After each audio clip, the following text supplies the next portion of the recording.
Candace, Katniss, Everdeen, the girl on fire. It's a great impression, babe. Thanks. Hi, friends. My name's Kaylin, and this is my channel, Kaylin May, where we talk about books mostly, food a little bit, and sometimes life. It is the beginning of October, and one of the books or sets of books that I plan on reading this month is the Hunger Games trilogy. So this is a trilogy that is clearly very popular, but that I have never read before. I knew of it when it came out, and I think at least watch some of the first movie. I can't even remember if I watched the whole first movie, but it is a dystopian novel that came out, I think, in like 2008 or something. Yeah, wow, bingo, right on the money. 2008. And I remember this being recommended by Stephanie Meyer, and I remember caring, because at that point in my life I cared about Twilight. So this feels like I don't know, just like a book from the past, a blast from the past. I'm going to read all three of these. This will be a reading vlog of me reading the three of these books for the first time. So if you are new here and you haven't subscribed, please do so. I do a lot of reading, so if you're into books, come hang out with me. And if you are subscribed, thanks. Welcome back. If you'd like to hit the like on this video, it's very helpful. And if you want to tell me about maybe when you read The Hunger Games or what you think of it, I'd love to hear about it. But without further ado, here's reading The Hunger Games trilogy for the first time.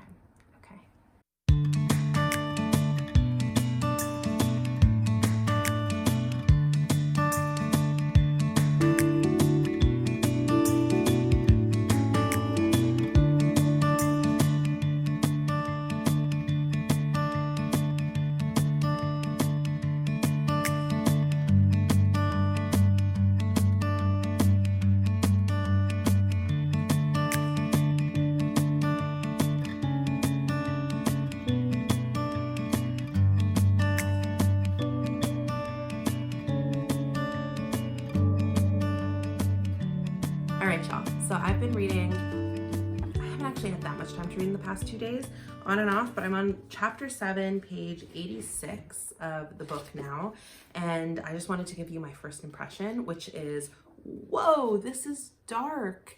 And I knew it was dark. I knew the premise because I've seen some of the first movie. I knew that it had to do with like children killing each other, but there's something about reading it and the way that the book describes it that is just really brutal. I haven't even gotten to the part where they're training. I'm like right before they go to train, and it is a lot. Like reading through what happens to Katniss's family with her mother and her father and the coal mines and grief and depression and poverty and starvation and not a good situation. Also, I didn't really realize that this novel was dystopian due to the way that they describe it. The Reaping makes it sound like it's due to climate change essentially, and then scarcity. Off of that, let me see if I can find it. Here we go. Yeah, it says, just as the town clock strikes 2, the mayor steps up to the podium and begins to read. It's the same story every year. He tells of the history of Panem, the country that rose up out of the ashes of a place that was once called North America. He lists the disasters, the droughts, the storms, the fires, the encroaching seas that swallowed up so much of the land, the brutal war for what little sustenance remained. The result was Panem, a shining capital ringed by 13 districts, which brought peace and prosperity to its citizens. So there is an element of, there was civilization, and then climate change rolled its way through, scarcity and poverty were abundant, and then, you know, this version of events happens. And while clearly the future isn't necessarily going to be Hunger Games specifically, Suzanne Collins definitely, I think, plays on that potential, the potential of the world to get a little more violent, and just that stratification of wealth and the ruling classes and poverty that climate change is going to bring to our current world. So there's something really groundingly ominous about that while this feels totally like dystopian YA fantasy in a lot of ways, there's a way in which it's grounded in reality of, it's where it's in like District 12, I think, is in Appalachia, they said, the coal mining, like there's just ways that it ties into our current potential for a dystopian future that I find really unsettling. Not to mention how young these kids are. So I think Katniss is like 16, and her sister, who got tagged in before she volunteered or her name pulled, Prim, is like 12 years old. This is crazy. And I think while I always knew the premise of this, I hadn't like sat and thought about it deeply, and this book kind of makes you do that, and it is so gnarly. It's so sad. So far I really like it. It's really intense and kind of horrific, and I haven't even gotten to the part where the kids kill each other yet, so we'll see how this goes. But in a way, I can see the foreshadowing of like rebellion, and I'm very hopeful for that. I see the foreshadowing of the alliance between Peeta and Katniss, and I'm very hopeful for that. And at least it's escapist. Our own dystopian world at the moment in some ways is better than this, and in other ways way worse because it's real. So I'll keep you updated on how I am loving it as I keep going, but so far so good.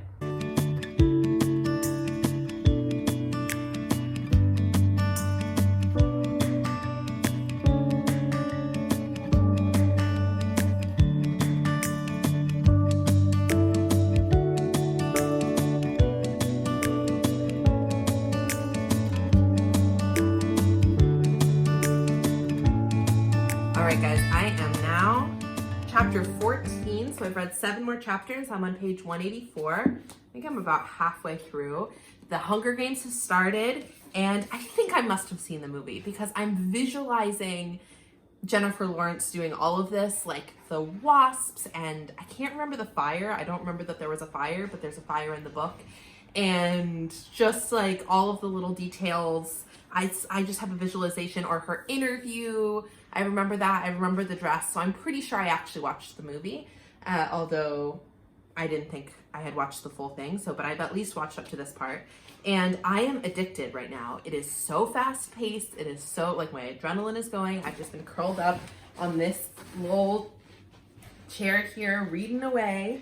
And it's really good. It's really intense. I kind of can't wait to read a book that I haven't seen the movie to, so like to get to the second one or to get towards the end where I don't really remember what happens, because there's just like enough premonition of like, oh, I remember that this happens or this person does this, that, oops, my dog just kicked the camera. There's enough of a premonition that it's not that it's not fun, but it's just that I don't know, I kind of know what's happening. So anyway, I'm loving it. It's freaking me out, and yeah. The other thing I wanted to mention is I actually read Suzanne Collins' bio on the back cover, where she says, in The Hunger Games, she continues to explore the effects of war and violence on those coming of age. And with that framing, it's really helpful because one of my thoughts is, who would write something like this, or why would you write something like this? Just because it is, well, it's very good. It is like a little intense, and you're like, where would you get this idea?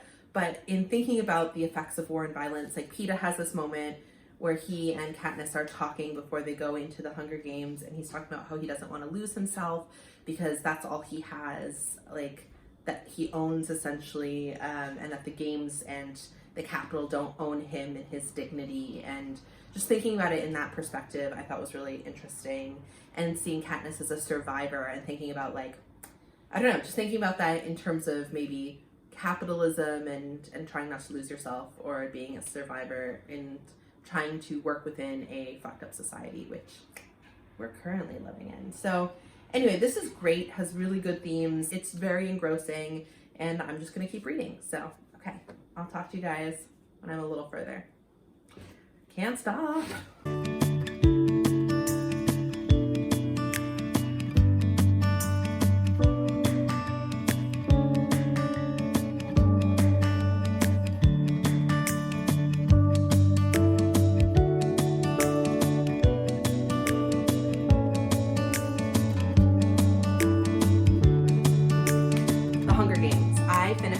Last night.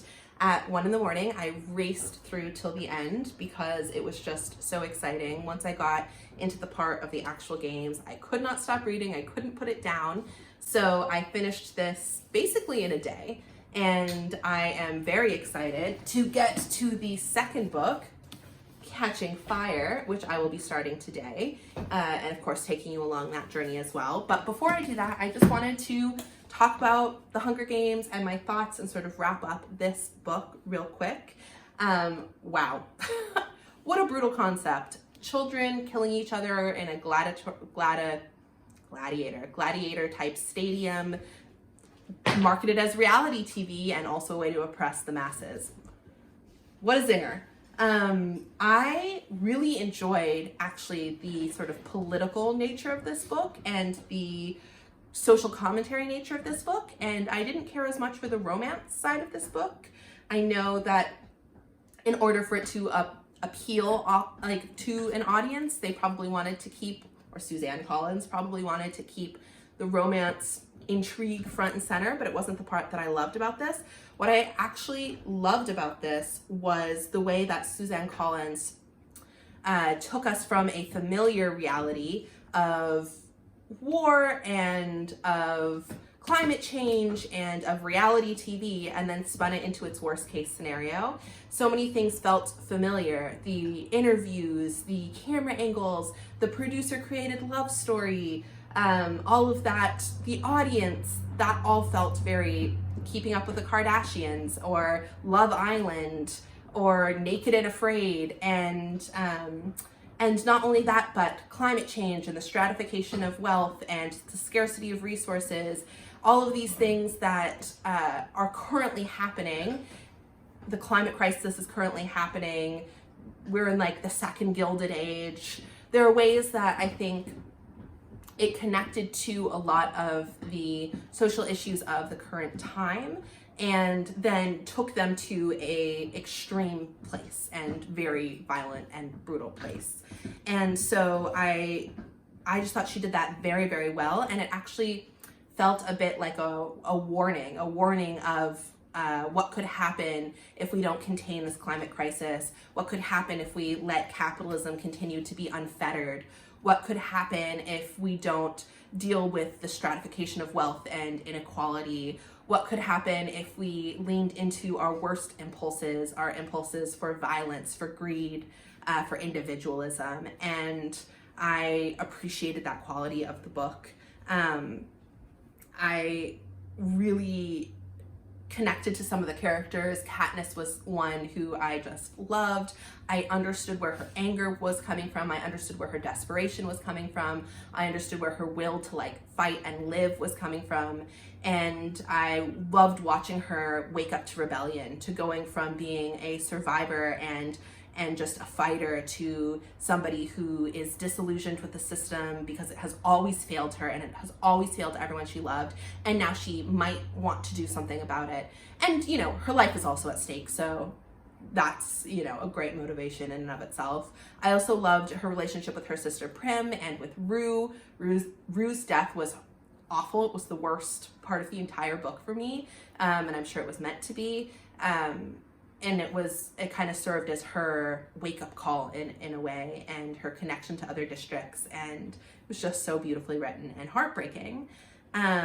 What I didn't love, and don't kill me for this, was Peeta. I didn't care about him at all. I didn't know anything about him by the end of the book. I just know he bakes bread and he likes Katniss. So that's what I knew at the beginning, and that's what I knew at the end. And, you know, he's like vaguely kind and good-hearted, and that's great, but he's very bland. He was very bland. And I also just didn't care about the love triangle between Katniss's boy at home and Peeta, and I'm sure that will become more of a thing in Catching Fire, and was not my favorite part about all of this. What I did love is, as I've mentioned, the political part of it. So what I hope for Catching Fire is that this is a book about rebellion, and I want to see them overthrow the Capitol, and I want to see them, you know, give those corrupt people their comeuppance. I want to see this continue to be a political book, and I actually would really love if Katniss just ditched all the men, but that's not going to happen. I know that there's going to be some romance in here. It's probably going to be a love triangle, and I'm sure she'll end up with Peeta because that's how it always goes. Was Jacob ever really an option in Twilight? No. What is his name? Gabe even really an option in this? No. So anyway, YA dissatisfaction aside, I've been really enjoying this series, and I am sure I will inhale this book, and I will check back with you guys as I read through it. All right, thanks for sticking around.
More than halfway done.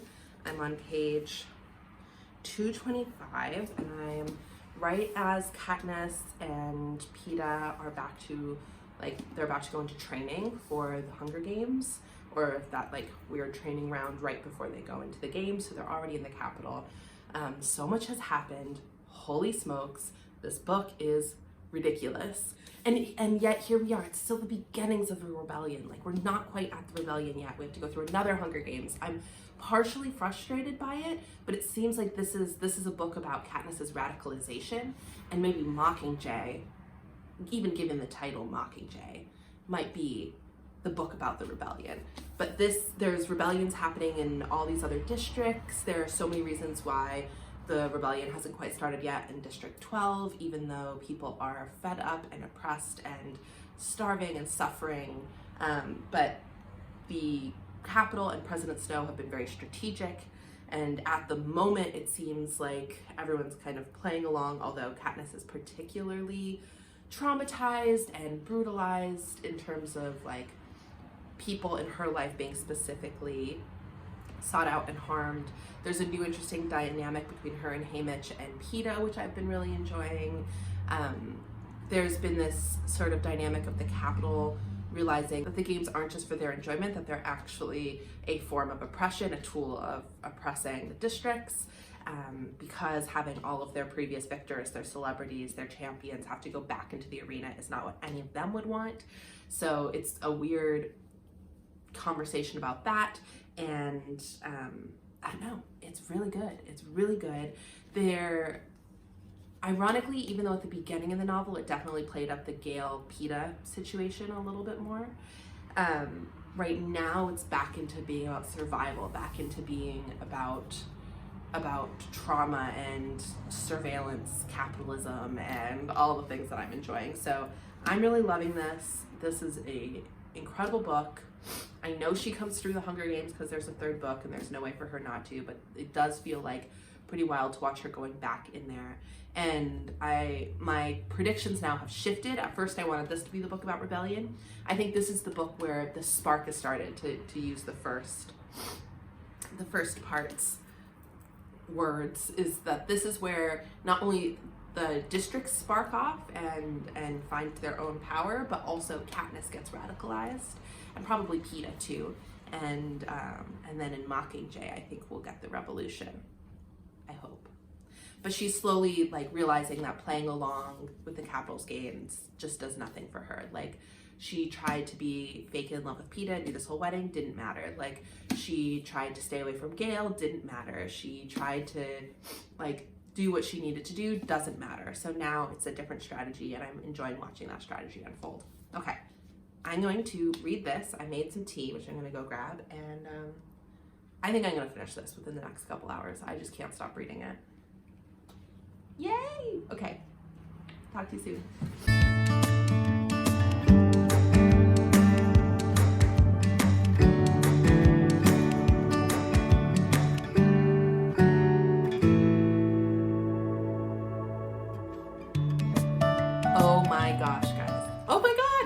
just finished this, like literally 30 seconds ago. No, that's a lie. Like 2 minutes ago. And what a cliffhanger, first off. What an ending to the Hunger Games of this, the quarter quell or whatever. What a book. I liked this way better than the first one. I'm gonna give this 5 stars. I loved this. I did not anticipate how it was going to turn out. It's funny, I sat there at the beginning, or as I was reading through it, and I thought, you know, there really is going to need to be a revolution. Like, this is the way this is headed. They're going to have to either make it through the Hunger Games in some way, or Katniss is going to have to be clever and think about how to get through the Hunger Games at some, like, get her and Peeta through, or I guess, I didn't ever think Peeta was actually going to be sacrificed in the games, but that, you know, that they were going to have to figure out how to get themselves through, and then they would be radicalized.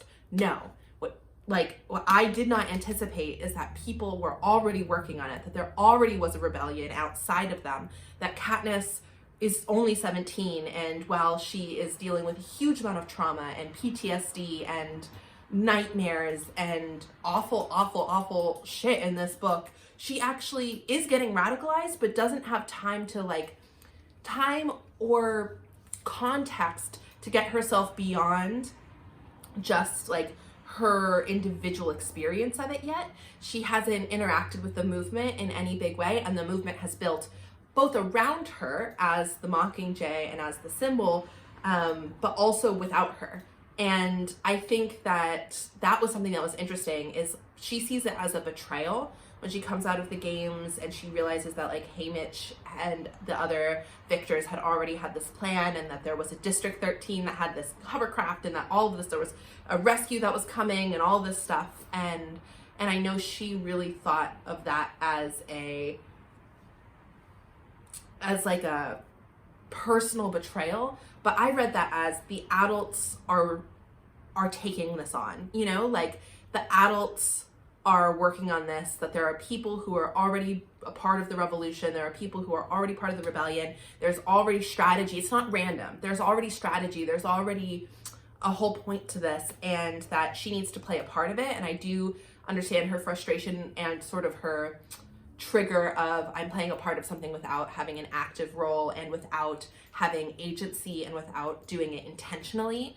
I do think she's radicalized, and I do think she's awakening, and I do think that she wants to fight, although clearly right now, she's like, by the end, she's in a really bad place emotionally and mentally and even a little bit physically, but like she has been through hell and back. Like, she has been to a place where it is expected to not trust everyone or anyone, and that everyone wants to kill you, and she's been there twice now. And there's also just, the personal trauma of President Snow coming to her house, threatening her family specifically. Like, there's a lot of ways that her experience is incredibly traumatic and personal, and that she's young and she's also so in danger and in the limelight and caught in her own personal web, that she's not the right person to be the strategist for the revolution.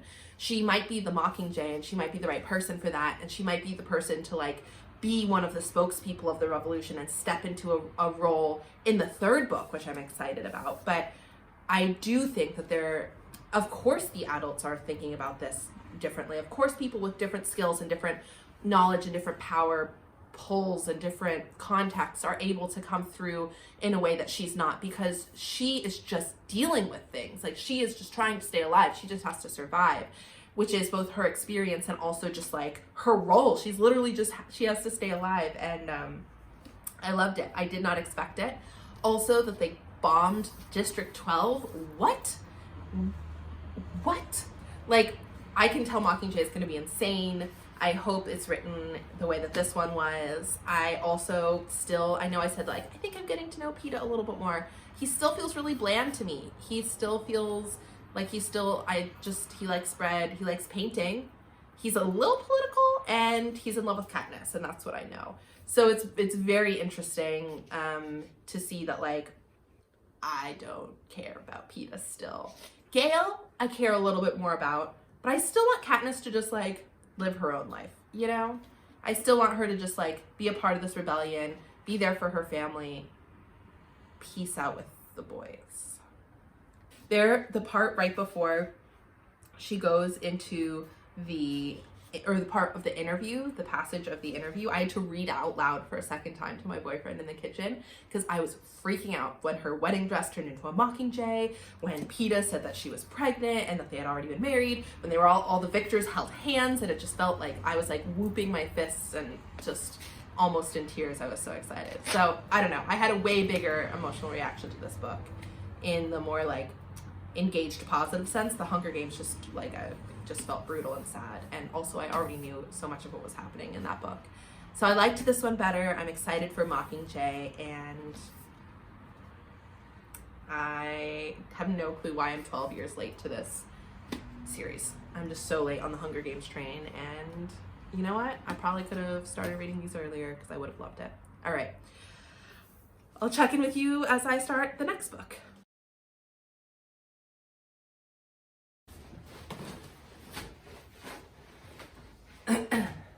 Okay, good morning. It is now Friday, and I am halfway through Mockingjay. I started it last night, and I read almost 200 pages in one night. I could not stop. Could not stop reading. So this book is going a little bit differently than I anticipated, and also than I probably would have written it. It's kind of funny when that happens and you're like, oh, I would have taken that story a different direction. But it doesn't necessarily mean it's a bad direction that it's going in. It's just very different than what I expected. So as you may have noticed in all of my other updates, I'm just like gunning for a revolution. But what I realized even more than that is I kind of wanted a triumphant Katniss who took on her responsibilities and then got like leadership and power and was able to have agency in a more complete way. And what we have is a very traumatized Katniss, and for good reason. I think that Suzanne Collins, in that first biography, bio statement that I read of her, it said that she wants to explore the effect of war and violence on young people. And in Mockingjay, she really continues to do that. It's, of course, Katniss is 17. Of course she can't, like, just hold herself together in the face of PETA being tortured by the Capitol and her entire home being burned and bombed to the ground, and a war that is bigger than her and her own, like, ability to control it. It's funny, it's like almost in reading Harry Potter, you see this kid, the 17-year-old kid, become not only a face of and an emblem of a war, but a true leader and decision maker in it. And while that is like satisfying to read because you see him grow from an 11-year-old into the 17-year-old and you watch his growth, it's also like not completely realistic. And Harry Potter does deal with his trauma, but not in the same way. I feel like her trauma is debilitating. She can't lead a movement. She can't be the one calling the shots. She is so caught up and she is so deep in her suffering, you know, between her family and her friends and her loved ones and her life and her experiences, and having somebody who is out there specifically targeting her and specifically trying to both psychologically and physically harm her. That is a lot for anyone to handle, let alone a 17-year-old girl who has also now gone through the Hunger Games and had to kill other children for sport while people watched on reality TV to go through. And I think that I think this is a brave choice that Suzanne Collins made to go this direction. I wasn't anticipating it. I was sort of expecting the hero's journey, the slightly less realistic or significantly less realistic option of, oh, she's damaged, but she holds it together and she leads the movement. And in this half, and who knows if she kind of ends in that space, but in this half, she's really just trying to keep it together. She's just trying to keep her family alive. She's just trying to she's just dealing with the mental and physical repercussions of what has happened to her. She is deep in depression and anxiety and PTSD, and she is angry and resentful and confused and conflicted and sad and despairing. And I think that is really interesting. And in some ways, it doesn't give you that same emotional like oomph of like, I want the Capitol to burn, I want the rebellion to be led, I want her to be radicalized and come out as this Mockingjay who is in control, and with her singular vision, she takes down everything and it's girl power, and yeah. But in thinking about that, like in kind of looking at that want and desire of mine, it's like, it's a little unfair and it's a little bit unrealistic. And I think that if I went through anything like she went through at 17, 16, like, I don't think I could get out of bed in the morning, because I went through a lot less than her, significantly less, like maybe not even 1% of the trauma this woman has had. And I have had depressive episodes in my life where I can't get out of bed, and I've had moments where I can't function, and I've had times when I can step up and lead and other times when I can't. And so to expect anything more from her that I can even expect from myself, I don't know, it's an expectation I get from YA books. But I'm actually really glad Suzanne Collins subverted that a little bit and let the emotional effects of what has happened in this world actually hit her. And not just her, Finnick and Peta. They're just a bunch of really traumatized, damaged children, and it's awful. It's awful. It is so sad to watch. It is so hard to read, and it's dissatisfying a little bit. But should I be getting satisfaction from this concept? You know what I mean? Like, should I be getting satisfaction from this awful war, from violence? Like, I'm somebody who thinks of herself and holds tightly to these ideas of pacifism and thinking about the real cost of war. Well, this book is part of that. It's part of the real cost of war. This book is like what happens when a bunch of really fucked up, really like traumatized people try and in desperation break through the worst of the things that are oppressing them while simultaneously having to play the same game, you know? Ugh, it's a rough one. I still think Catching Fire might be my favorite of the three so far, but I enjoy is the wrong word, but I am very appreciative of what Suzanne Collins has done in this book so far. I think from a moral and ethical perspective, I'm glad that she's shown us this. And my guess is that Katniss, just because this is a YA book and this is how books work, oftentimes I think Katniss is going to find her feet a little bit more and lead some form of the revolution. I think we are going to see the Capitol get some amount of comeuppance. I think we're gonna suffer some heavy losses, but she can't end the series with like, oh, well, the Capitol destroyed all the districts and the people who are left are killed. Like, I don't think she's gonna end the book that way. Who knows, I guess. But anyway, I'm gonna zoom through this today. I know I'm gonna finish this today, and I'll tell you all about it.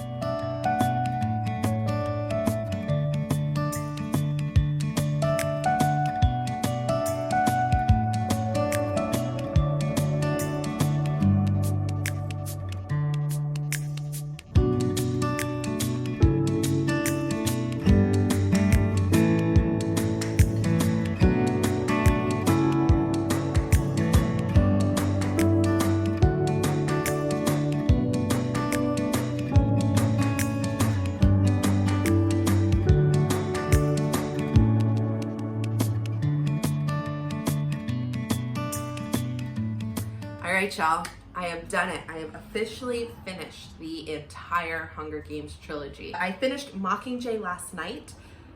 Whoa, I feel like I had to sit with it for a little bit. It was very intense and it was very different than how I sort of anticipated it would go. It's interesting, my predictions at the end of Catching Fire really were not realized the way that I thought that they were going to be. I thought that this was going to be a book where Katniss sort of takes charge and has an active role in the rebellion. And while she does have a role in the rebellion, it's not the one that I thought. She's very sidelined and used for show. Like, she's used as a poster child as opposed to an actual soldier. And in a lot of ways, like, I really respect that choice. And I think that she's actually a 17-year-old girl and probably shouldn't be the front line of the rebellion. She also isn't the only one who's been traumatized by President Snow and the reign of the Capitol. She's not the only one who has a checkmate on like this this need for rebellion, for freedom, for justice, for even revenge. There are plenty of people in this series who have been completely decimated by the Capitol and who are probably a little older and can make choices themselves to start fighting. But the thing that I wasn't anticipating was how much of a pawn she was gonna be for the rebels, and how, in a way, like, she was just used so much by the Capitol and by President Snow. And now, again, she's just being used a lot, like as this public face and as a way for adults to work out their political opinions and political motives. Like, she is a pawn in somebody else's agenda for the entire series. And in Catching Fire, I noticed, like, I thought that she was getting a little more agency, like she started to make some decisions for herself. And even though she didn't fully understand the context or fully understand the circumstances, she was starting to lean into her own sort of rebellion, as well as start to come to conclusions about what's happening and what's possible. So in that way, I think I liked Catching Fire better, but I appreciated that Suzanne Collins took the risk of really making this about the trauma and effect of war and violence, which is what she promised to do, you know, as in her bio of the Hunger Games that I read to you at the beginning of this video. That was her intention, was to really explore what happens to people who are coming of age in a place of such violence. And I thought that in that respect, she did exactly what she told us she was going to do. I think that it is completely realistic to have Katniss end the series with some long-term and probably permanent emotional scars as well as physical scars. I think that the moral of the story is nobody wins in war and violence, that nobody wins, and that especially not those who are used as puppets, especially not as those who have suffered at the hands of either side, that there's no coming out of that as a winner, as a victor, that's a false concept. Just like Haymitch, I guess in the movie says, no one wins the Hunger Games, no one actually wins the Hunger Games. It's true, people survive the Hunger Games and people survive war and violence, but they don't win, even if your side wins, which is what happens in this book. Is you're on the side of the rebels, you want to overthrow the Capitol, and yet I was full throttle for that. And they overthrow the Capitol, President Snow gets executed, and yet there's still violence, there's still unnecessary death, there are still brutal choices that I could never condone, that result in loss of life and affect Katniss deeply. Gabe's awful, Gabe, I keep calling him Gabe, Gale's awful bomb that he creates that ends up killing Katniss' sister. The incredible choice from President Coin to utilize that bomb to end the war more quickly. Horrific. And also just Suzanne Collins gave us what we all wanted, the overthrow of the Capitol. It's unsatisfying. It's dissatisfying because it's not actually justice in a real way. It doesn't make up for any of the pain and the suffering. It doesn't undo what's been done to these people. And in fact, all it does is cause more harm and more trauma. And maybe the end result is a little bit better. Maybe the life under the rebels is going to be a better life than life under the Capitol was. But it's not, but it's a question of, do the ends justify the means? And I also thought, like, it was very chilling to see them discuss a Hunger Games using the Capitol's children. It's like the Hunger Games is such a symbol of oppression and a tool of injustice, and to see the rebel side immediately want to utilize that is just, it reminds me of that Audre Lorde quote of, you can't dismantle the master's house using the master's tools. It just feels like such a, I don't know, just such a sad choice on the rebels' part. They know the effect of this, and the victors know the effect of this, and yet they vote for vengeance, for this like idea of punishment and justice that made me sad. I also understood finally, it's funny, I originally said that I didn't like Peeta that much, and I think at first he just felt very like one-dimensional to me. and was not somebody who I connected with as a character. But now that I've read the whole series, I have a different respect for Peeta and a different respect for Suzanne Collins' depiction of him. I think oftentimes in especially action adventure literature and YA novels, you get this very specific type of man depicted and a very specific type of masculinity. Someone a lot like Gale, who is macho and strong and valiant and about like providing for his family and protecting his family, the great protector, and who hunts and fights and is passionate and all of these things. And I think that's the type of masculinity that is often held up. And what we get in Peeta is someone who is soft and emotional, and someone who wears his heart on his sleeve and is kind and good and gentle, and who wants to make people feel comfortable and feel better, feel included and feel connected. He's a baker and a painter, and that has historically been portrayed as more feminine. And yet he's still a hero in this book, and he's still brutalized and traumatized, and he doesn't get spared any of the war. But I do think that I have a lot of respect for the fact that that's who Peeta is, and that makes it all the more upsetting when the Capitol tries to take that core dignity away from him when he's being tortured, and you realize how much you have come to rely on that, and Katniss has come to rely on that when it's gone. So I just thought that, wow, what a book, what a meditation on trauma and PTSD and the horrors of war. Not a happy series by any means, but I did appreciate the ending. I think that it made sense to me by the time we got to the end why it needed to be Katniss and Peeta, why the two of them are the only two who could understand what the other has gone through truly, and how they could possibly be there for each other, understand the depths of each other's wounds, and build a life out of that grief, that they were the only two who could understand each other.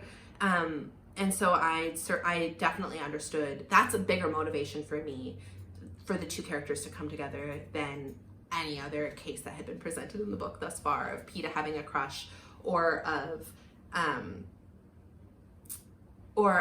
Katniss just him being available, or whatever it is. Like none of that stuff made sense to me. I didn't buy into it until I really saw this connection. Overall thoughts, I thought this was a haunting and gorgeous series. I can't believe I haven't read it, and I'm really glad that I did. My favorite of the three was Catching Fire. That was a 5-star read for me. The other two were 4-star reads, and I just, what a meditation on capitalism, on violence, on war, on even movements towards justice. I thought that it was beautifully written and beautifully done, and I am glad to have read it. And if you enjoyed it and you want me to make more videos like this, please let me know. Please like this video and comment on it. I would love to hear your perspective on this series, and maybe eventually I'll read the prequel, The Ballad of Songbirds and Snakes, I think it's called. But I don't own that yet, and that won't be a part of this video. But yeah, please let me know what you think, and subscribe if you haven't already. It has been a pleasure to go through this journey with you, and I will catch you in the next video. I've got a couple of videos coming up that are pretty exciting. All right, take care, guys. I hope you're all well. Bye.